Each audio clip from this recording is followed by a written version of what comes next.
સ્વજનો, 31મી October 2018ના રોજ ગુજરાતમાં બની એક અદ્ભુત ઘટના. આખું વિશ્વ જોતું જ રહી ગયું.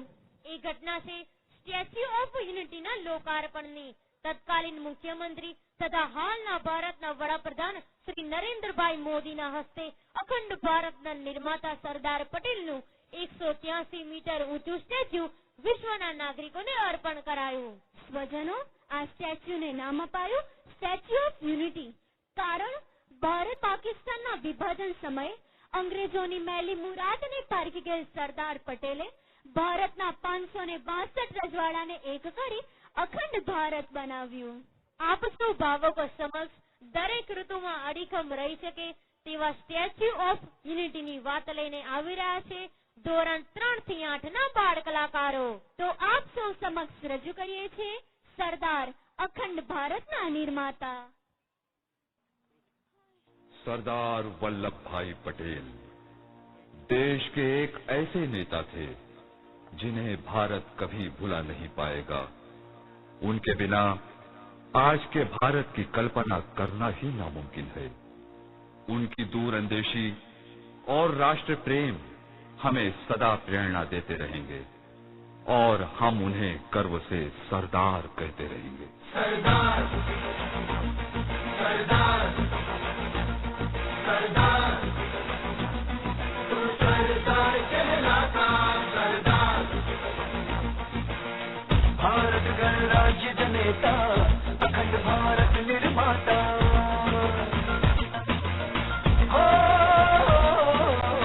भारत गणराज्य जनेता अखंड भारत निर्माता. युवाओं किसानों का नेता तू भारत भाग्य विधाता. तेरी हो बात जन जन का साथ तू लोह पुरुष कहलाता.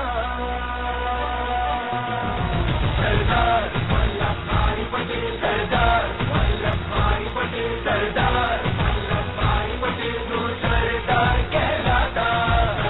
भारत गणराज्य जनेता अखंड भारत निर्माता. युवाओं किसानों का नेता तू भारत भाग्य विधाता. तेरी हो बात जन जन का साथ तू लोह पुरुष कहलाता. सरदार वल्लभ भाई पटेल. सरदार वल्लभ भाई पटेल. सरदार वल्लभ भाई पटेल तू सरदार कहलाता. सरदार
महान सम्राटों से लेकर विदेशी आताताइयों तक,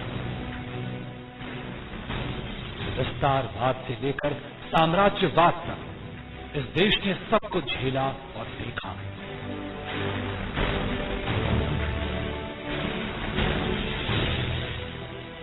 लेकिन एक सरदार ने कुछ महीनों में वो कर दिखाया जो शताब्दियों में नहीं हो पाया था. आज के 3 राज्यों आंध्र, तेलंगाना, कर्नाटक और महाराष्ट्र तक फैला था हैदराबाद के निजाम का शासन. सन 1719 से लगभग 2 शताब्दियों से शासन करते आ रहे निजाम बड़े महत्वाकांक्षी थे. लंबी वार्ताओं के बाद हैदराबाद और भारत के बीच 29 नवंबर 1947 को 1 वर्ष के समझौते पर हस्ताक्षर हुए.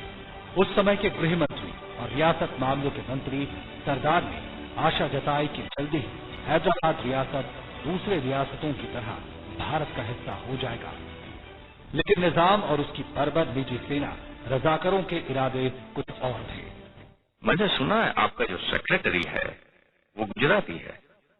जी हाँ, और मैं चाहूं तो कश्मीरी पंडित भी नौकर रख सकता हूं मिस्टर पटेल। बीवियां कितनी हैं? 2, और मैं जितनी चाहूं उतनी रख सकता हूं। बच्चे? 6। लेकिन आप कान खोलकर सुन लीजिए, आपकी ये चालें हैदराबाद में नहीं चलेंगी। वहां के मुसलमान जान हथेली पे लेकर घूम रहे हैं, और अगर जरूरत पड़ी तो हैदराबाद बैठ जाइए। शुक्रिया। और दूसरी बात ये, खड़े होकर नहीं, लेकिन ये कोई पब्लिक मीटिंग थोड़ी है रिजवी भाई। बैठ जाइए आराम से। हमें बैठकर बोलने की आदत नहीं। अब डालिए, देखिए आप कह पाएंगे, कोशिश कीजिए। और अगर हम खड़े होकर बोले तो? नहीं, आप बैठकर ही बात करेंगे। आपको मैं बहुत वक्त दूंगा, आप आराम से कहिए। और यहाँ पर मेरे अलावा आपको सुनने वाला तो कोई है नहीं, फिर डर कैसे? जो कहना है वो इत्मीनान से कहिए। बोलिए। ये हिंदुस्तानी सरकार अपने आप को समझती क्या है? देखिए, हम आपको ऐसा सबक सिखाएंगे जिसे आप जिंदगी भर भूलेंगे नहीं। आसमान में जब तक चांद सितारे चमकते रहेंगे, हैदराबाद आजाद रहेगा।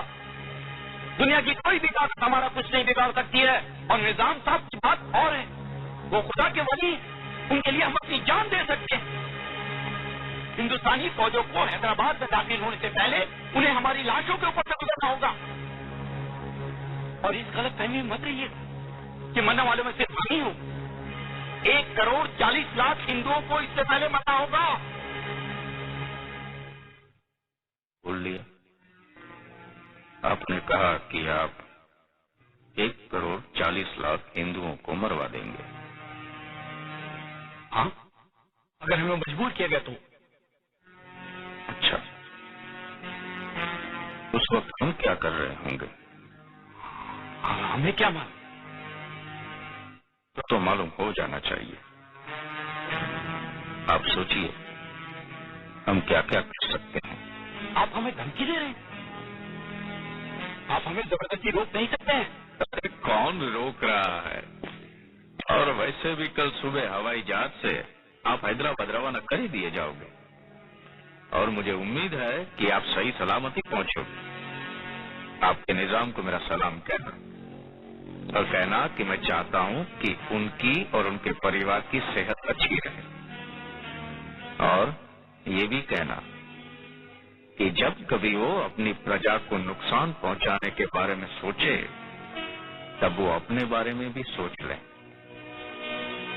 अपने बाल बच्चों के बारे में, अपनी जमीन जायदाद के बारे में, अपनी बेहिसाब दौलत के बारे में। जाइए। हैदराबाद रियासत में हिंसा उत्पीड़न का नंगा खेल मासूम जनता पर चल रहा था और सरदार के सब्र का प्याला अब छलक चुका था। 13 सितंबर 1948 को भारतीय सेना का अभियान शुरू हुआ और 18 सितंबर 1948 को ऑपरेशन पोलो खत्म हो गया। अब हैदराबाद की रियासत भारतीय संघ का हिस्सा बन चुकी थी। काठियावाड़ के साथ साथ गुजरात के कई रजवाड़े सरदार पटेल के सामने भारतीय संघ में शामिल होते हुए देश को एकजुट करने की ये एक अद्भुत मिसाल थी। सरदार पटेल द्वारा 564 से ज्यादा रियासतों का एकीकरण कर भारत का हिस्सा बनाना विश्व इतिहास का एक आश्चर्य था। जूनागढ़ रियासत, जिसके नवाब को कहते हैं जिन्ना ने उकसाया था, लेकिन सरदार ने ऐसी रणनीति बनाई कि वो सब छोड़-छाड़ पाकिस्तान भाग गया। स्वतंत्रता मिलते ही त्रावणकोर के राजा ने भी अपनी स्वतंत्रता की घोषणा कर दी थी, लेकिन इन राजाओं की हेकड़ी जल्दी ही निकल गई। लगभग 1 साल चले इस अभियान ने भारत को एक मुकम्मल राष्ट्र की शक्ल दी और साथ ही हमें मिला एक लौह पुरुष।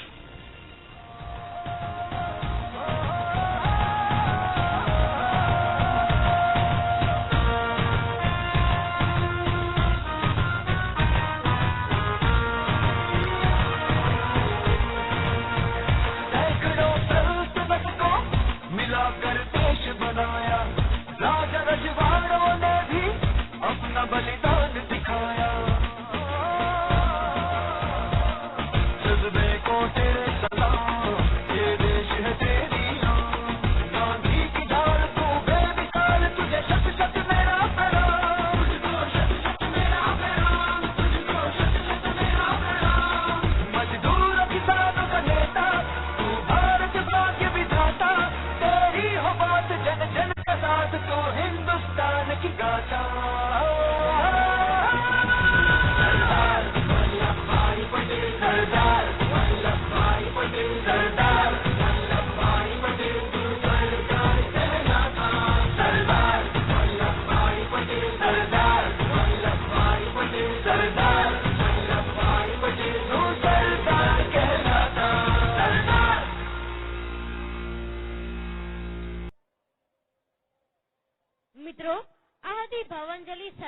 પટેલને શારદા મંદિર પરિવાર તરફથી